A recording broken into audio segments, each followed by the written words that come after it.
বাবা তুমি ওষুধগুলো খেয়ে নাও, না হলে তোমার শরীর আরো খারাপ হয়ে যাবে। না, আমার কোনো ওষুধের দরকার নেই।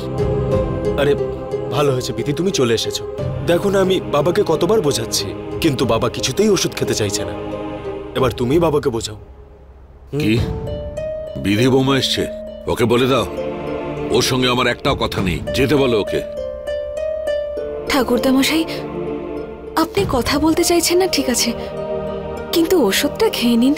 না, আমি বললাম না আমার কোনো ওষুধের দরকার নেই।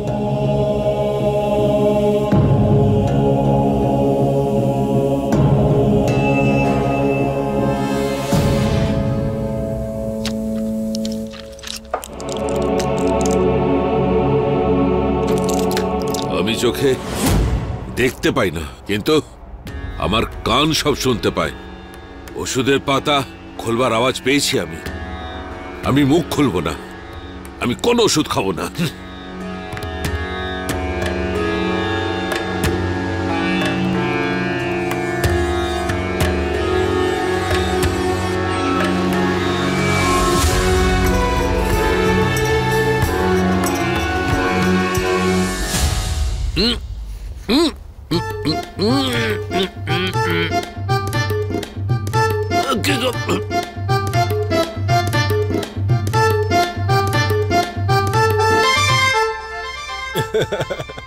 আরে বাহ, খুব ভালো পদ্ধতি খুঁজেছে ওষুধ খাওয়ানোর। এটা ঠিক নয় বৌমা। ঠাকুরদা মশাই, আমার কাছে অন্য কোনো উপায় ছিল না। দেখুন, আপনার কাছে আমি ক্ষমা চাইব না, কারণ আপনার রাগ করাটা খুব স্বাভাবিক। কিন্তু জানেন তো, এই প্রাসাদে যে কজন মানুষ আছেন, আপনাকে তাদের সবার খুব প্রয়োজন।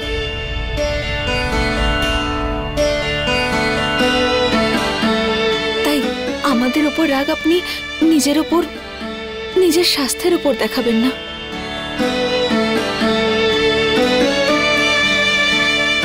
নিজের খেয়াল রাখুন আপনি।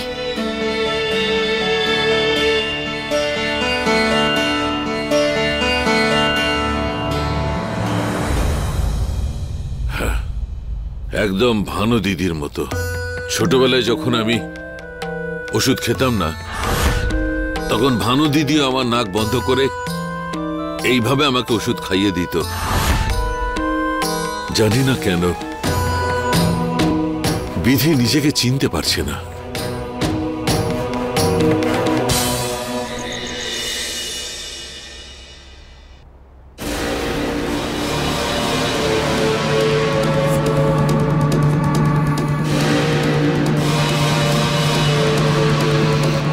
মেম সাহেব, আপনি এখানে কি নিতে এসেছেন?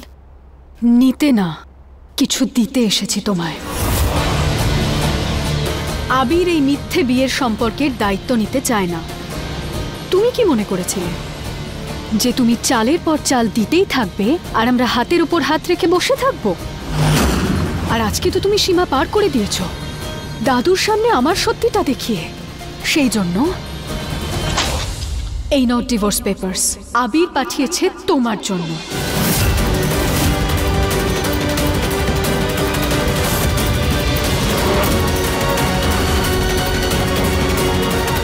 নোংরা যত তাড়াতাড়ি বাড়ি থেকে বের করে দেওয়া যায় না, ততটাই পরিষ্কার থাকা যায়, নইলে দুর্গন্ধ ছড়িয়ে পড়বে যে। আর তাই সময় নষ্ট না করে এই পেপারগুলোতে সাইন করো আর বেরিয়ে যাও আমাদের জীবন থেকে।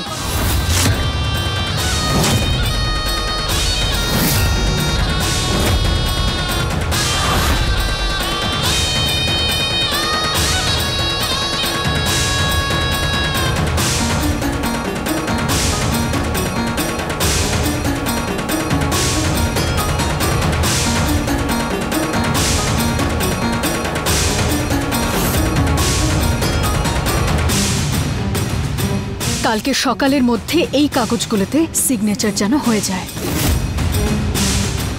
না হলে কিন্তু তোমার আফসোস করেও কোনো লাভ হবে না।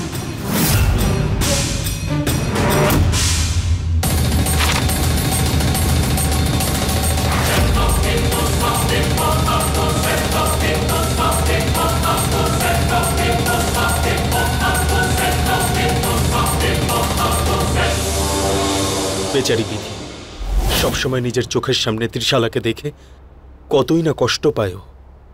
হ্যাঁ, তাই তো আমি এটাই চাই যে বিধি বৌমা যত তাড়াতাড়ি সম্ভব নিজেকে চিনে ফেলুক। বিশ্বাস, আমাকে দেবী মায়ের কাছে নিয়ে চলো।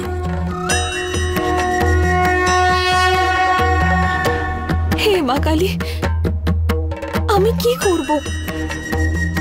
একদিকে তো আমি বাধা পড়ে আছি ঠাকুরদা মশাই আর ডাক্তার ম্যাডামকে কথা দিয়েছি বলে, আর অন্যদিকে আমার হাতের রেখা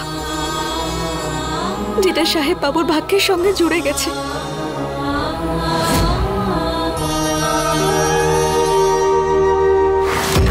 না, আমি সাহেব বাবুকে আর কষ্ট দিতে পারবো না। ওনার সকল কষ্ট দূর করে দেওয়ার এখন এই একটাই উপায় আছে, ডিভোর্স।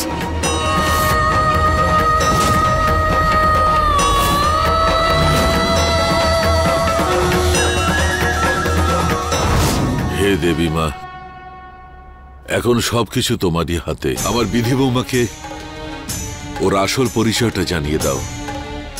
ও জানে না যে ওর আগের জন্মের ভালোবাসাকে সম্পূর্ণ করতে এখানে এসেছে। সাহেব বাবুর ওপর আমার কোনো অধিকার নেই। ত্রিশালা মেম সাহেব ওনার ভালোবাসা। যখন সাহেব বাবু আর আমার মধ্যে কোনো সম্পর্কই নেই, তখন আমার সরে যেতে অসুবিধা কোথায়? হে দেবী মা, আমার বিধি বৌমাকে শক্তি দাও, যাতে ও ওর আসল পরিচয়টা জানতে পারে। তবেই তো ওর ভালোবাসার জন্য ও লড়তে পারবে। আমাকে শক্তি দাও, যাতে এই কাগজে হস্তাক্ষর করতে পারি, যাতে আমি সারা জীবনের মতো সাহেব বাবু আর মেম সাহেবের জীবন থেকে দূরে চলে যেতে পারি। তুমি তো অন্তর্যামী, তোমার কাছে কি লুকাবো? আমার বিধি বৌমাকে ওর আসল উদ্দেশ্যটা বুঝিয়ে দাও। ওকে মনে করিয়ে দাও যে এই বাড়ি ওর জন্য বহু বছর প্রতীক্ষা করছে। ওকে মনে করিয়ে দাও মা যে ওই আমার ভানু দিদি।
কালী,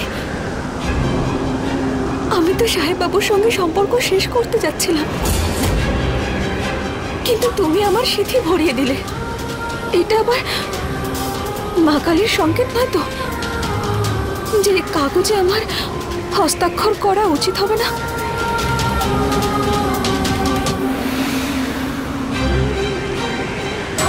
আমি কি অনর্থ করতে চলেছিলাম মা? আমি ঠাকুরদা মশাই আর ডাক্তার ম্যাডামকে কথা দিয়েছি যে আমি যতদিন বেঁচে আছি ততদিন আমি আমার সব দায়িত্ব পালন করব। এই বাড়ির বউ হওয়ার কর্তব্য। আমি আমার কথার খেলাপ করতে পারবো না। মেম সাহেবকে বলতেই হবে আমায় যে আমি এই কাগজে হস্তাক্ষর করতে পারবো না করতে। আমি মা, আজ আরো একবার তুমি আমার মান রাখলে, এই অনর্থের হাত থেকে বাঁচালে তুমি আমায়। জয় মা কালী।